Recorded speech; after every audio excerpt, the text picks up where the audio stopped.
Chapter 31. The Roaring Twenties. Early 1920s. Runt, the smallest member of a litter. He was the runt of the family. The financial woes of the Missouri and North Arkansas Railroad caused it to close for a while in 1921. The local economy in Searcy County was faltering from the loss of mining, timber, cooperage, and railroad. The strike and unrest of the M&N coincided with the expansion of the Ku Klux Klan, KKK, into Searcy County. The KKK took management's side and participated in the harassment of railroad workers and their sympathizers. The Klan defied a federal law in May of 1923 to publish its members nationwide. Secrecy was an important part of being a member of the Klan, which existed from coast to coast in the U.S., and not just an organization of white Southerners. Billy Harness still lived on the Bear Creek farm with his wife Katie and their 15-year-old daughter Martha in 1920. Billy's oldest daughter, Nora Bell, was 32 years old and never married, and his mother, Jenny Renfro Harness, was 86 years old. Their daughter, Arizona, had married Elmer Vick and had two boys named Arlen and Harley. The next daughter, Elizabeth, had married Rufus Watts, and they had 3 children by 1920, Euless, Velsie, and Delta. The next daughter, America, had married Floyd Taylor in August of 1920, and they welcomed a daughter, Edna, into the world. Jenny Renfro Harness had many descendants, but the Harness name was but a small portion of them. In 1920, Billy Harness was 62 years old and had 4 females living with him, but no male to help him farm. In the same year, the 19th Amendment to the Constitution allowed women to vote. As the new year came around, Riley and Melinda were expecting another child. Earl had a baby brother, who they named Charles Clifford Harness. Clifford's birth certificate says he was born at Emo, which previously was called Atlas, later Welcome Home, on August 8, 1921. It's possible that he was born near his grandparents' home, as Earl was. With so few job opportunities in Searcy County, living on a self-sufficient farm required little money, but lots of hard work. Riley probably didn't move back to Bear Creek until after the birth of Clifford. With the coming of 1923, President Warren G. Harding died in office, and Vice President Calvin Coolidge became the 30th president. A third son was born to the Riley Harnesses family on Bear Creek, February 15, 1923, and named Daniel Troy Harness. By that time, the U.S. economy was growing and became known as the Roaring Twenties, an era in which easy bank loans were being made. The stock market began a 6-year bull run due to speculation buying. More and more, the automobile was replacing the horse as the primary means of transportation in areas with better roads. Radio stations sprang up across cities in America and were broadcasting at night with AM signals that could be heard in many remote places. But much of the Ozarks had no electricity, and battery-powered radios became popular. The Immigration Act of 1924 set quotas on the number of those who could come to this country. It completely stopped anyone coming from Asia. Airships began to fly across the ocean, and one operated by the Army Air Service made the first aerial circumnavigation of the Earth. Aircrafts were improving and making historic flights. How incredible it must have seemed to the old-timers, like Jenny Harness, to hear of men flying in machines like birds. In her lifetime, she had come to Arkansas in an ox cart, and then airplanes and airships were crisscrossing the entire country. On the 13th day of February in 1925, another son was born to Riley and Melinda Harness. Their fourth son they named Perry Ray Harness. His brothers called him the Runt due to him being the smallest. After he was born, Riley was given the placenta to dispose of, and he took it up to the barn and decided to burn it. In the process, a fire broke out in the barn, but he was able to put it out before it got out of hand. The year Perry was born brought a close to the long 300-plus years of Indian wars in America, 1609 through 1924. Ironically, that same year, the Dassler Brothers shoe factory began in Germany as a predecessor of the famous Adidas shoe, founded in Bavaria. Someday, little Perry would grow up to own a shoe store that sold Adidas shoes. Perry was born in what was later called the Lower House, where the males now outnumbered the females. Billy, Riley, Earl, Clifford, Troy, and Perry held the majority over Jenny, Katie, Nora Bell, and Martha. 10 members of the Jenny Renfro Harness clan shared a small space together they called home. Small kids could be stacked like firewood in the loft, but Riley knew they were fast outgrowing the nest.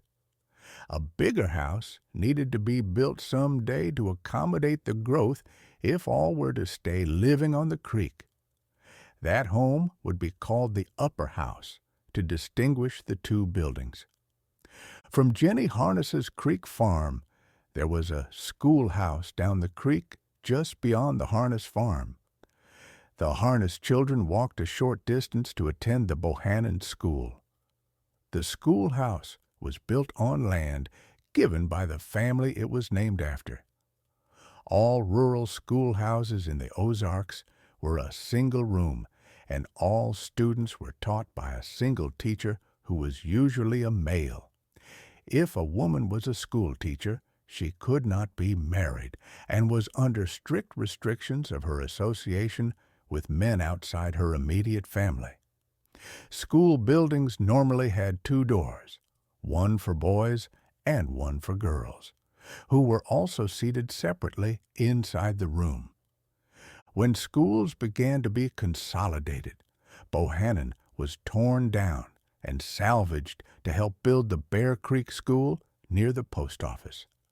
Cosette Drouet finished the 8th grade, and then she taught some at the Bohannon School unofficially. She would tell of how she taught some of the Harness boys who were in school.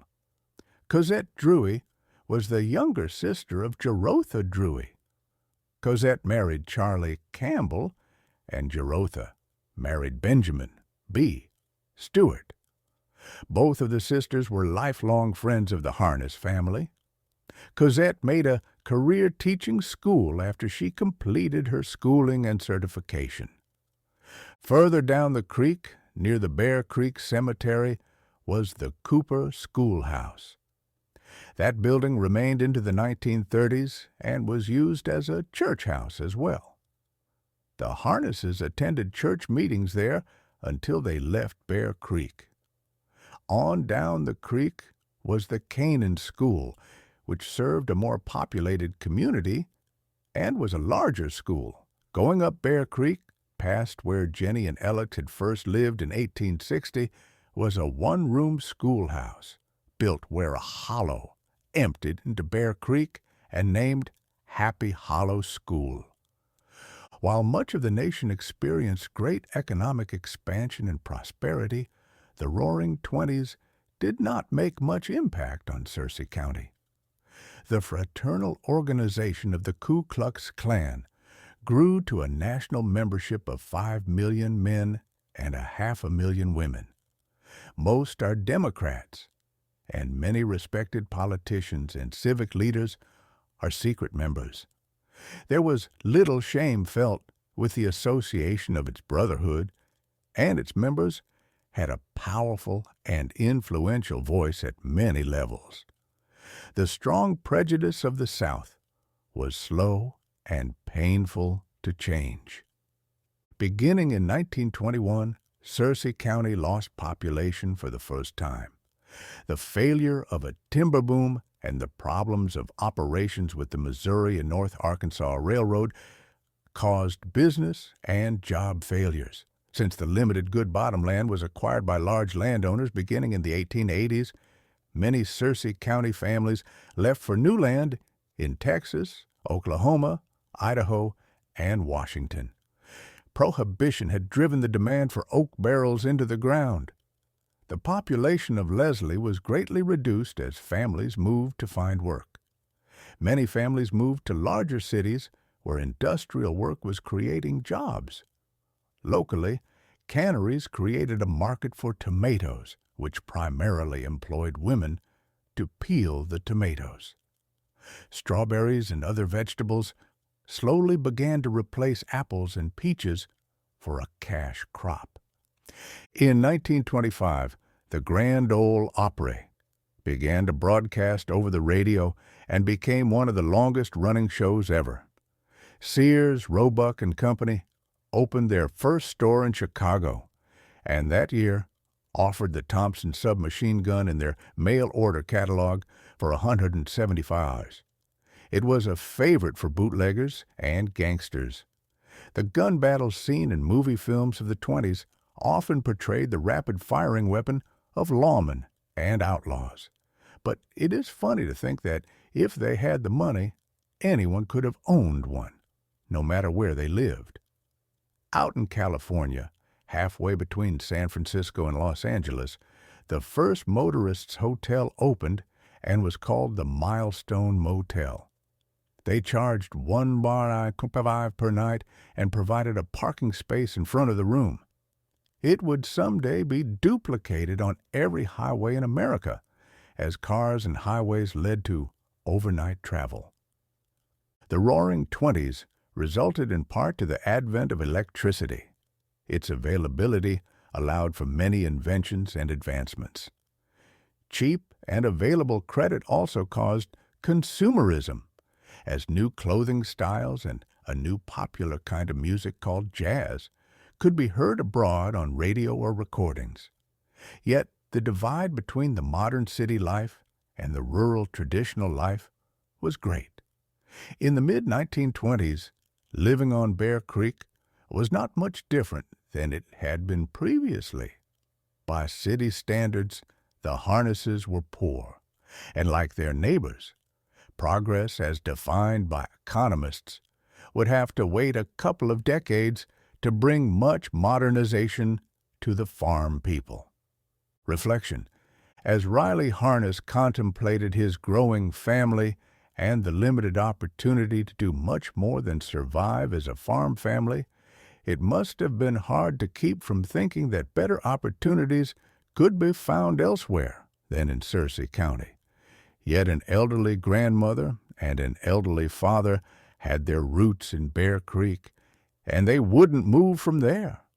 Such circumstances should make each of us rely on God to guide us and not be motivated only by monetary decisions.